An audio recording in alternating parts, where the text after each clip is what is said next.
culture is actually damn good. We're not urinating on the fire. You can stop asking that question. I'm going to be calling the defense. What I talked to Russell about is none of your business. In this year's owners' meetings, not much has changed in the NFL landscape, but there were a few big decisions made. In an attempt to massage the egos of the refs union, the motion to make roughing the passer reviewable was rejected. It doesn't matter. We all knew it was going to be like reviewing pass interference a few years ago, where only a play or two was overturned and blatant PI wasn't because reasons. You will, however, see more potential ref ball and players with the number 0 on the field. There will also be no gradual cuts down to the final roster in the preseason from 90 players, which should keep starters fresh for a probable wave of injuries in week 2 of the season. Speaking of changes that no one wants, there's a chance that Thursday Night Football will have flex scheduling. It's more than likely going to be up for vote in May, and would give teams at least 15 days notice of a change from Sunday to Thursday. This would be terrible for the game, but remember, the dollar is what drives the NFL. TV rights fees are far more important to the league than the fans, and we all know it. It'll probably be reality barring a miracle. On to the NFC's moves. Miami's goal is to hope to God to his head hasn't been scrambled like an egg at a diner. Missing his presence at the end of the season cost them any chance of making it far. But it also has to do with a defense that kinda sorta fell apart. And that's putting it nicely. To help correct such issues, they need a big name to free them from hell. One that speaks to a falling star, but still good enough to be a massive upgrade. The Rams are rebuilding, and Jalen Ramsey is gonna come dirt cheap. So why not get him?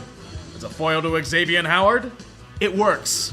As Tyreek Hill plans to retire after his contract expires in a few years, they'll need support.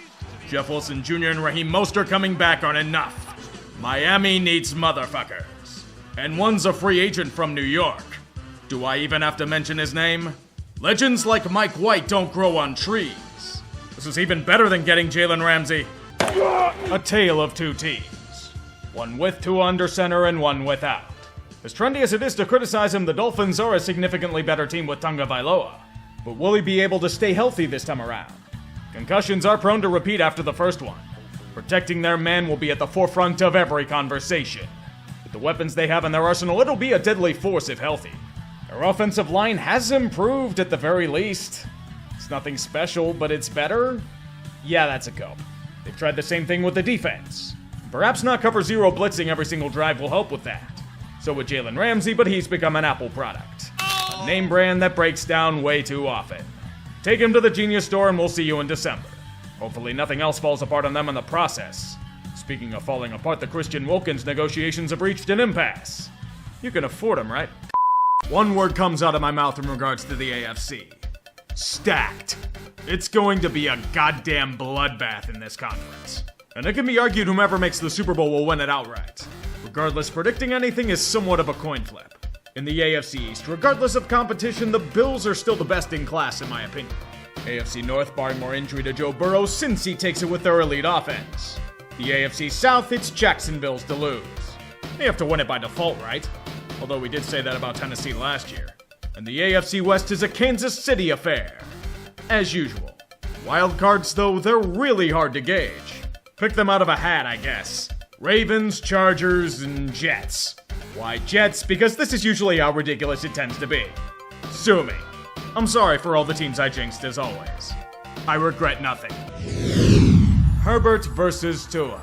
The debates about their draft positions and skills continue to rage on in the fires of NFL discourse. In this matchup, it'll be a fight to the death. Blow after blow thrown by each fighter in unison. Defense not needed. It's a purebred shootout that'll be remembered for a while to come. Miami can't stop the running attack of the Chargers. Not San Diego can't stop Tyreek Hill or an inside slant route.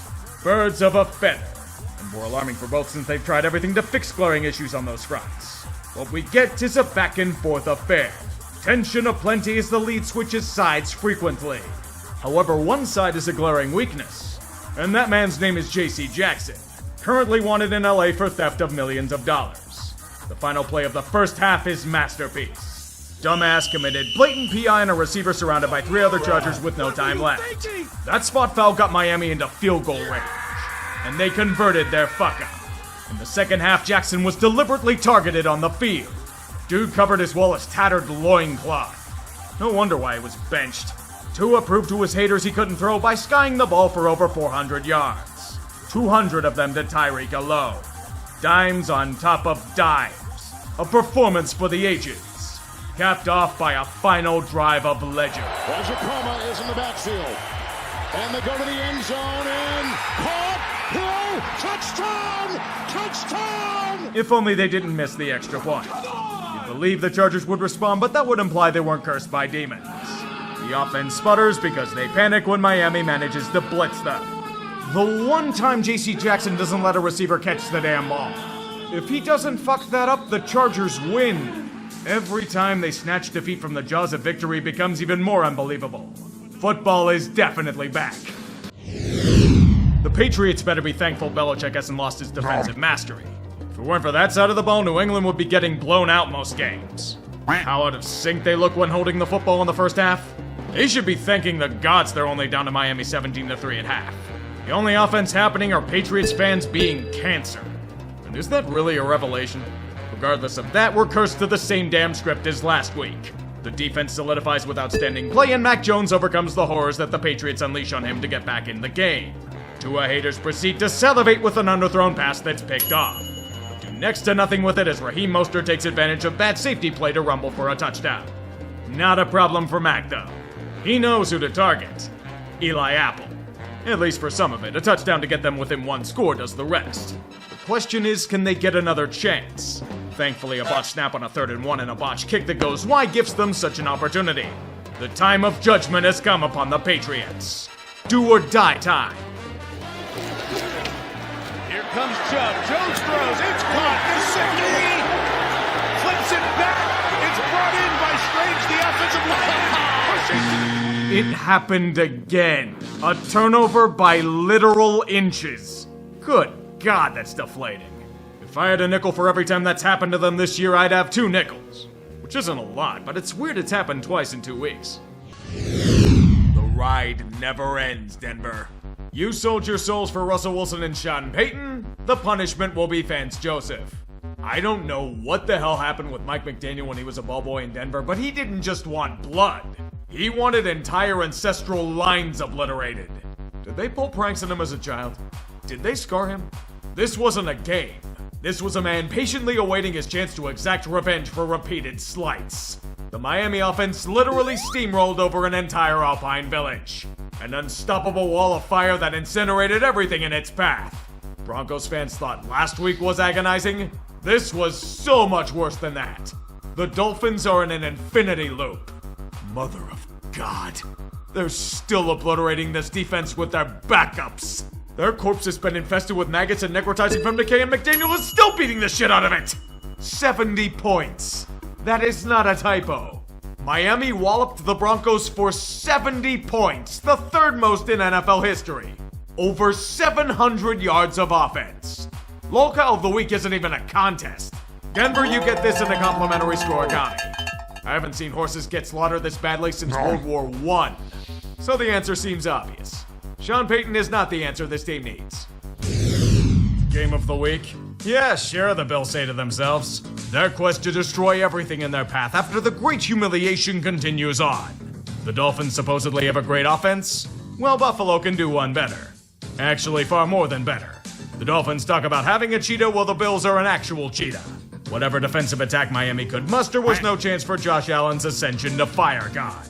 If that isn't enough to be incinerated where you stand, here comes Stephon Diggs to gash whatever's left of you into dust in the wind. It was public slaughter in front of their home crowd, and the fans relished in it.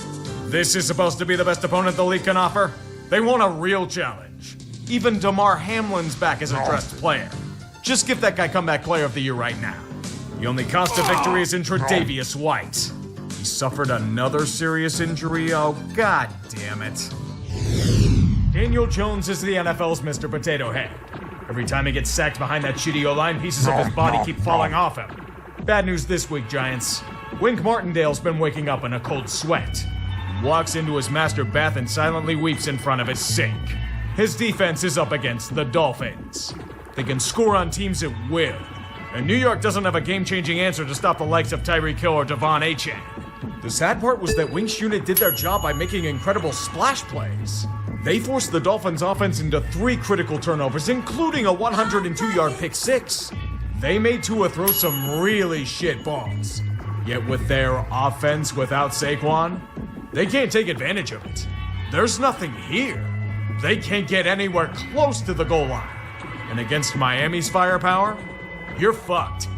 When hell rains upon you, you get more than burned. Daniel Jones reached his hit quota for the day and was pulled with injury. Remember though, if you rightfully criticize the shitty O-line, you're a burger or hot dog flipper. The Tywin Lannister quote and all. Hey Evan, at least the fast food worker can hold his position on a fucking line. Chase Claypool might be joining you there if he doesn't get his shit together. Miami's bored of the standard blowouts. Carolina's pretty much lolcow the team, so why not add a touch of a challenge? Don't show up in the first quarter. Gift them a 14-point handicap. The Dolphins need to be kept on their toes, and this is the way to do it. Once the restrictions ended, Miami rolled up their sleeves and rolled over the Panthers like the shit show they are. How much more can you simplify the offense, Mr. Reich? It's not really Bryce, it's the shitty line in front of him. And almost everything else.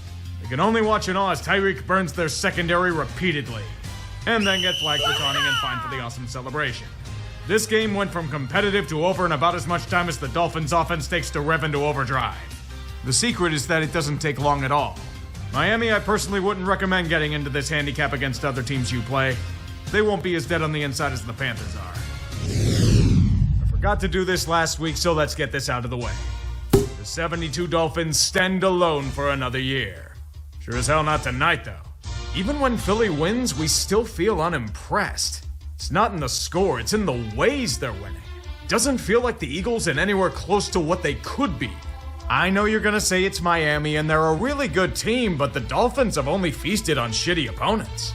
It's a test for both franchises, yet here we've learned absolutely nothing. The game was surprisingly sloppy early on, like getting a roughing the passer call because they pushed the QB. Philly does have a strong 17-3 lead at home thanks to A.J. Brown and the brotherly shove, but they let off the gas. When it comes to the Tua Tyreek connection, you can't just look at the rainbows. If you do, it'll temporarily blind your offense to where you can't do anything. Miami then does things. They'll somehow implode deep in your territory, but look over there! Hot Pockets. Game's tied, which leads to frustration. Fortunately, Philly is the luck of the Kelly Green on their side. Plus, they didn't make the same mistakes they did against the Jets. They unleash the full power and sprint away from another embarrassing moment to bury their opponent in all facets of play. Once again, yes, it's a win, but it still feels underwhelming. Good job on the 0 penalties, though, Eagles. Goes to show that anyone can bribe officials or threaten their families. Miami suffers ref ball and a setback, but Buffalo lost too, so they didn't lose control. Just accept the script and move on.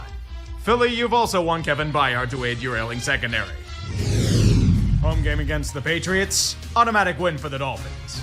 The hoodie and his empire must travel to the harsh environments of Miami, it's already over. They may as well be down in Endor fighting against Ewoks. Bring out the AT-ATs and then fall to primitive traps to go 1 for 9 on 3rd down.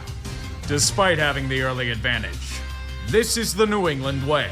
Have some momentum, push the ball deep in Miami territory, and then Mac forces a terrible pass right to Jalen Ramsey.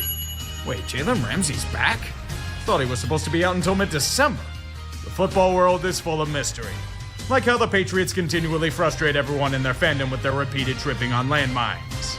Miami did well, but once again, until they can beat a legit contender, there will always be questions. Just keep grinding these convincing wins out and you'll get another chance. Hallo, willkommen auf Süddeutschland. Frankfurt ist ein Land der Offenbarungen. Die meisten davon wussten wir bereits, aber sie müssen noch einmal gesagt werden. Die Chiefs werden von einem zurückhaltenden, hervorragenden Verteidigungs- und Siegen gesät. Und die Dolphins finden keinen Weg. Sie so besiegen Qualitätsgegner. Die erste Halbzeit war sie einfach der Hammer. Es war nicht möglich, ein Drittel nach Guten zu verwandeln. Und die einzige Vorkraft bestand darin, ihrem Gegner eine heiße Tasche zu verschaffen. Am Ende der ersten Halbzeit stand es 21-0. Klingt nach einem Reifenschaden, oder? Leider sind die Chiefs recht großzügig und mochten ein Flickspiel schenken. Beleidigen stagniert. Entscheider Ballverluste. Und Chris Jones wird zum fucking Idiot. Bei einem Drittel nach unten. Wir befinden uns jetzt in einem Punktzahlspiel.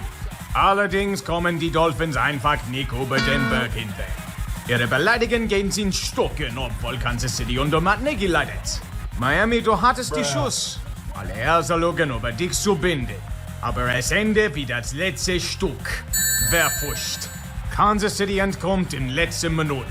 Zumindest ist ein Sieg für sie. Hässlich, aber trotzdem.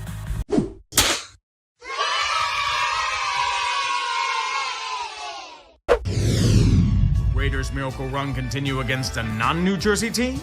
That is the real question moving forward. Should I say the real question is if Miami can manage to get their shit together? Even after a week off, they just look unbelievably sloppy. Inconsistency, the name of the game on the offensive side of the ball. Great throws to Tyreek Hill, followed up by fumbles on runs by Tua.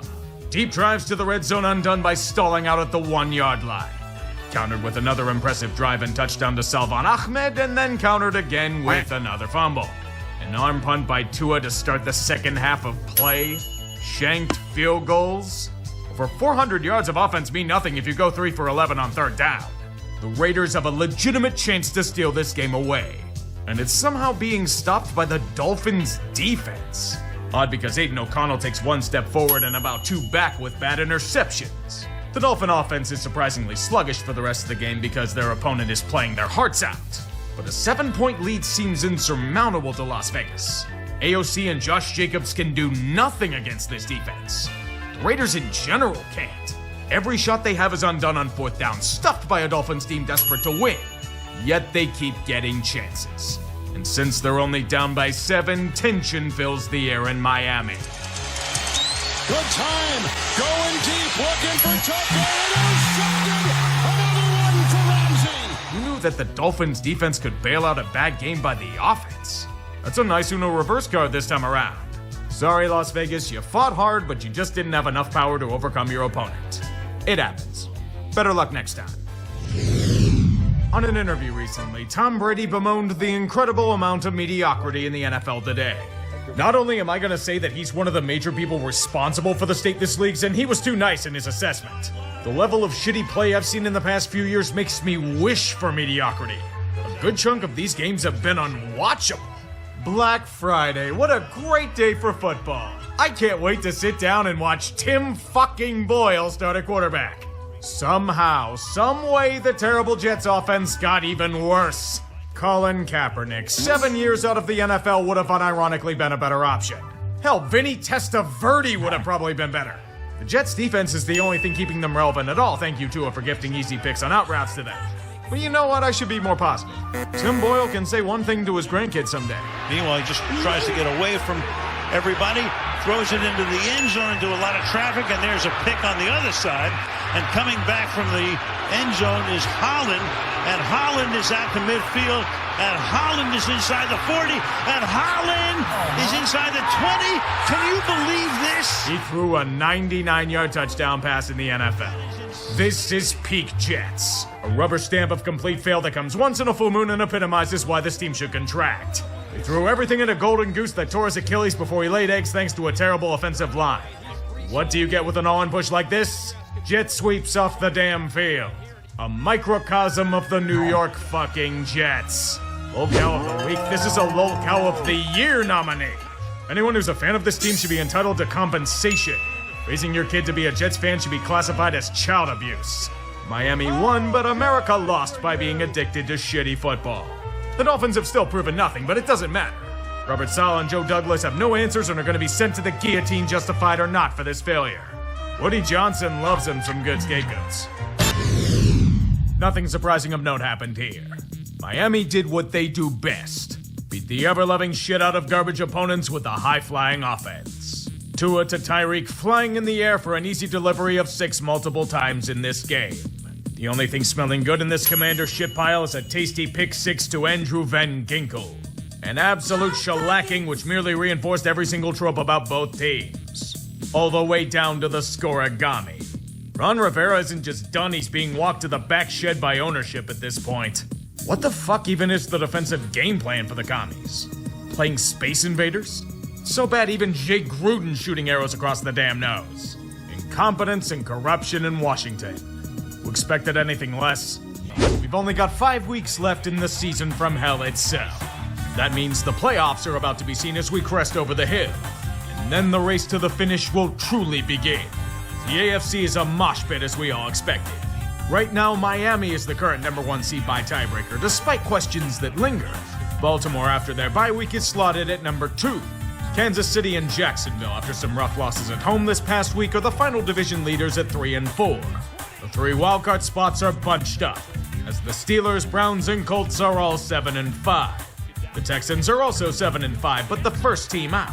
Denver, Cincinnati, and Buffalo sit on the fringes at 6 and 6, and the Chargers and Raiders are kinda there at 5 and 7. This is the playoff situation, and the madness is only going to amplify. There's only one rule, and sadly the Panthers didn't follow it. Don't get eliminated!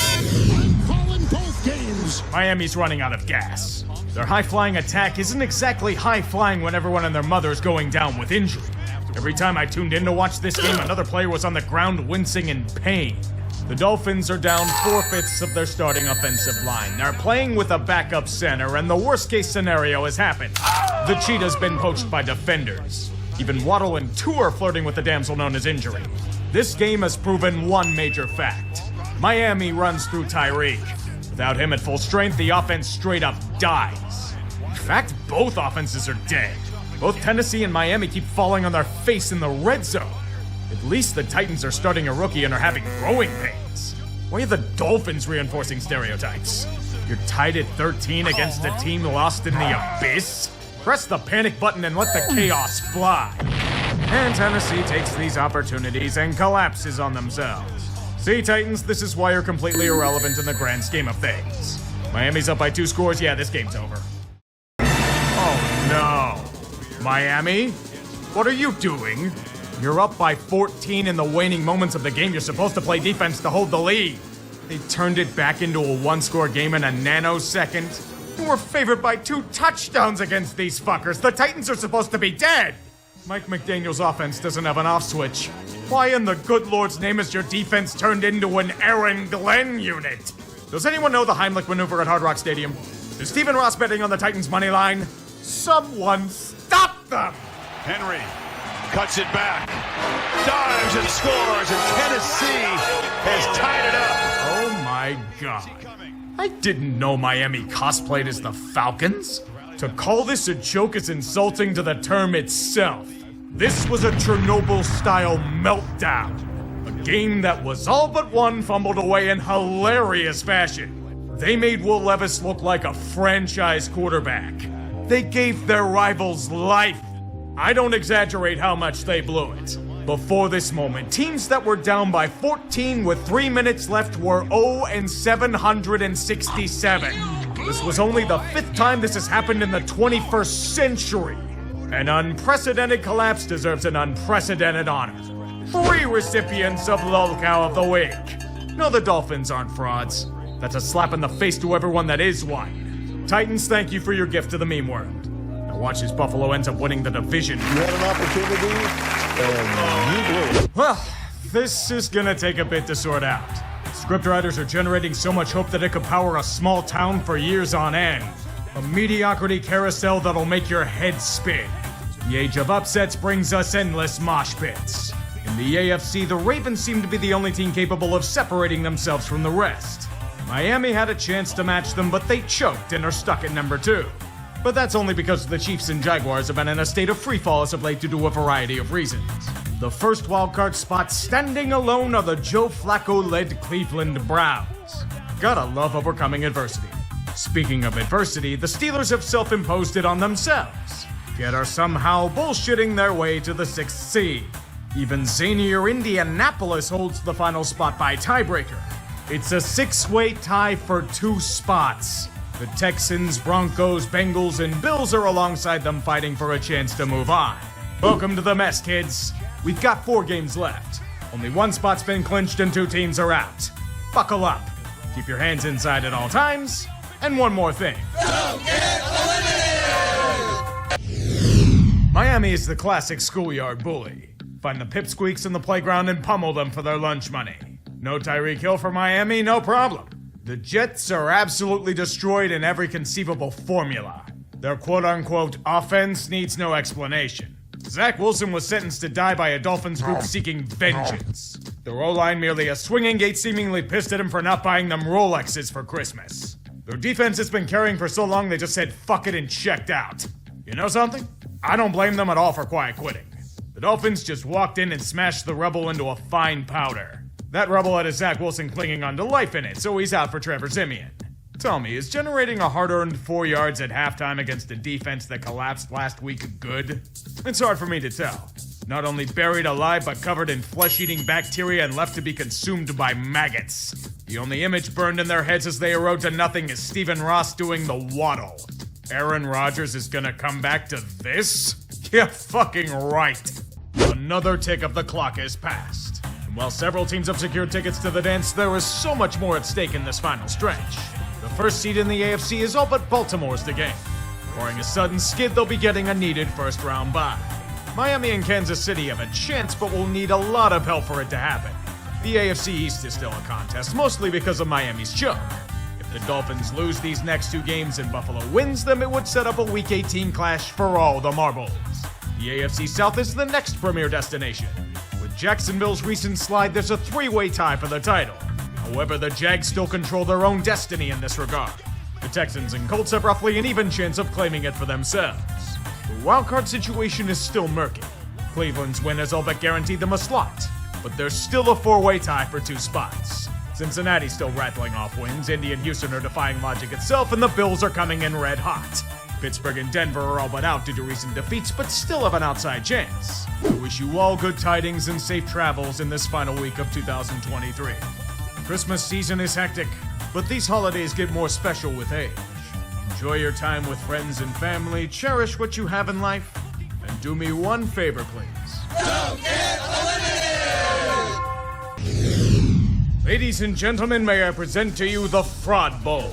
2 teams that thrive on terrible opponents only to buckle at the slightest of adversity.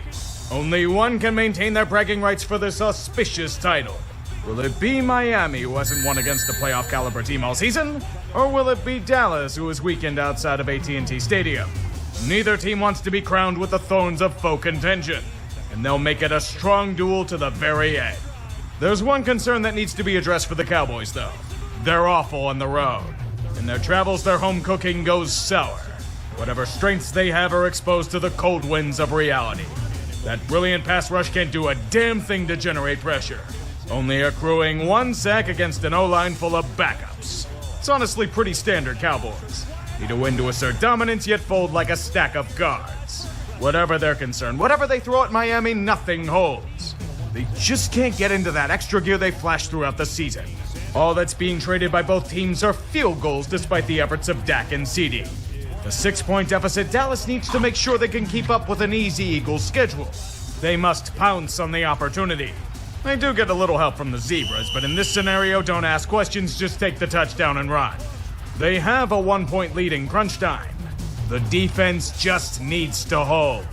Only one problem. The Cowboys are cursed on the road. There is only despair and isolation on the lonely trail. And it leads Miami right to field goal range with no time left. He's got it! Miami is in the playoffs! That's an interesting way to get your first win against an opponent in 20 years. The questions and concerns can be silenced, at least for a day. The world laughs at Dallas in a service to most Americans. It was far from pretty, but at the end of the day, what's done is done. Their ticket is secure. Welcome back to the playoffs, Dolphins.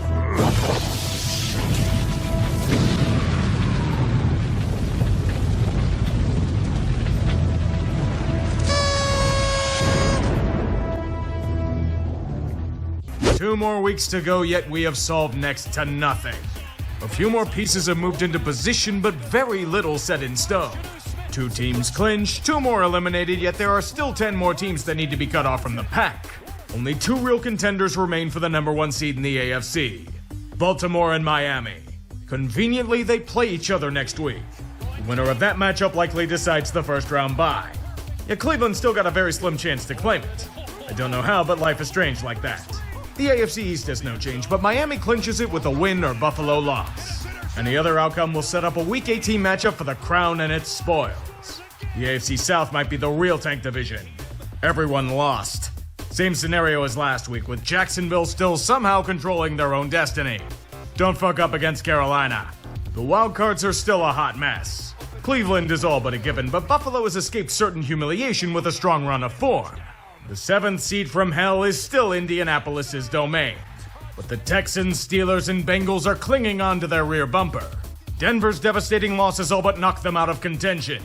Yet the Raiders are defying life itself. You tell me how that is. We have 2 weeks left, and the purge will shortly commence. Make your preparations now, for there will only be one phrase chanted throughout the land. Don't get eliminated! Baltimore has everything to prove in the next month and change. To overcome all the narrative, setbacks, and past failures, they will have to be at their best to secure the ultimate prize. If they keep playing like they did against Miami, I think there's a decent chance of that happening. This matchup wasn't a simple win. The Ravens picked their enemies to the bone. They razed everything to the ground. They salted the earth so nothing can grow again. Lamar Jackson bulldozed whatever was left and pissed on the remains. They sent another message. If you stand in Baltimore's way, do so at your own peril. Those that aren't prepared will be broken, physically and psychologically. Look at the Dolphins and their bodies strewn on the battlefield. This will be you. And there will be no choice but to try and go through them since they're the number 1 seed in the AFC. Maybe the Dolphins will get their shit together and secure their division against Buffalo next week. Or maybe they won't suffer even more injuries. Would have been nice not to choke against the fucking Titans, just saying. Things got much clearer and much more confusing at the same time. I don't know how that's possible, but we must accept this chaotic landscape known as reality. There were some clinchings, however, many scenarios must be cleared up. The AFC East is still in play. With Miami's loss and Buffalo's win, it sets up a winner-take-all scenario where both teams have everything to play for. Miami will make the playoffs regardless, but Buffalo can still miss with a loss. The difference between the number 2 seed and potentially going home. The AFC South was the polar opposite of last week. Everybody won, which means that all 3 of Jacksonville, Indianapolis, and Houston have a shot at the division title. The Jags control their own destiny, but if they slip up, the winner of Colts-Texans claims it for their own. If Jacksonville fails, there are still 2 wildcard spots open, and 2 teams will leave empty-handed. Buffalo is one and done, and the winner of Indy-Houston should claim one of these spots. Pittsburgh needs some help. Either a Buffalo or Jacksonville loss, or, God forbid, Houston and Indy tie next week. Plus, they have to take care of their own business. There is a scenario where Pittsburgh gets in with a loss, but it's very convoluted. It's crunch time, boys. The final week is upon us. You've made it this far, but the cold reality is there are only so many spots available. Good luck, and may the gods smile upon you. Don't get eliminated! Before we begin, I must hand the Bills their honorary pass to the playoffs, regardless of outcome. It came a bit late, but there were some technicalities to sort out.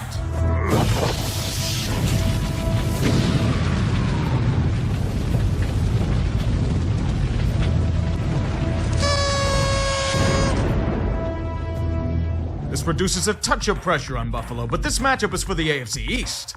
And I think Miami would rather not have to travel up to the cold if they don't have to.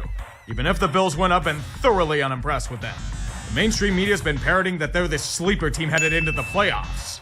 In what way? That they fall asleep when it matters? Have they been paying attention to anything that's happened over the past few months? This is a team that's been escaping their own incompetence repeatedly. A group that relies on high-end talent to bail them out. A prime example. Buffalo was in or near the red zone 6 times in this game.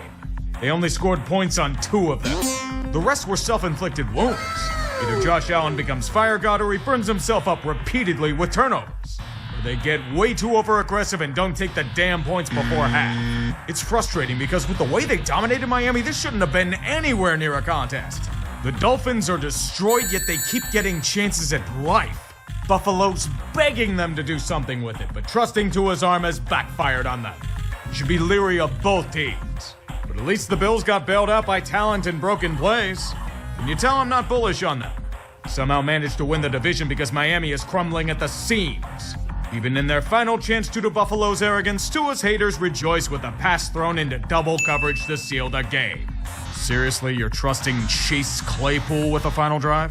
You deserve to freeze your ass off in Kansas City. Have fun playing with a second-string defense. It has been settled. A little more anticlimactic than usual, but sometimes conclusions are very underwhelming. Just ask Game of Thrones. The playoff matchups are now set in stone. In the AFC, Baltimore gets a first-round bye to go up against the trainees from Police Academy. Buffalo somehow secures the second seed and a probable first-round bye since they're playing Pittsburgh at home. I'll laugh hysterically if they blow it. Kansas City managed to at least catch a third seed against Miami, where Tyreek Hill is returning to where he honed his craft for years. Houston, in the shocker of the year, wins fourth seed. They'll be taking on Cleveland in the Deshaun Watson Bowl. Fortunately, without Deshaun Watson. The NFC is just as trashy if we're being honest. San Francisco gets first-round bye. Leading off the Bad News Bears, Dallas secures the second seed and a matchup against Green Bay. No bad experiences in previous playoff matches there, I'm sure. Detroit gets third seed in the ultimate revenge match. Matthew Stafford coming home to lead the Rams against them. The winner of Tank Division, in spite of themselves, is Tampa Bay. And they'll have a legitimate chance of winning since the only thing Philadelphia can beat is themselves at this point. Prepare yourselves accordingly. This year's been a shit show and I anticipate much more of the same in the playoffs. Take care, and I'll see you for the haters, guys. This season was an acid trip. Instability and wonkiness in nearly every game imaginable. The year of the backup quarterback. In some cases, the third stringer. Or further than that. The Shield wants to squeeze every dollar it can out of the game, and it's showing in the quality of play. Every team sucks, everyone's a fraud, the league's product is shit, and there are only about 2 or 3 teams that might be competent. Endless trash abound. Let's put the victims on stage and roast them over a fire. Sometimes nothing matters in the end. You could have one of the flashiest offenses in the league, an improved defense, and Super Bowl hype for weeks on end. But you know what happens? Fate takes a gigantic shit all over your hopes and dreams. And most of your offensive line. And most of your defensive playmakers. And wide receiving talent. A team that could put up 70 points on a foe suddenly stripped of their greatest assets. The defense of theirs had a lot of question marks before this moment in time. Can Vic Fangio perform miracles? I doubt it. The high-flying offense of theirs can still soar, but they forgot to install an off switch. When it doesn't work, it's firing blanks.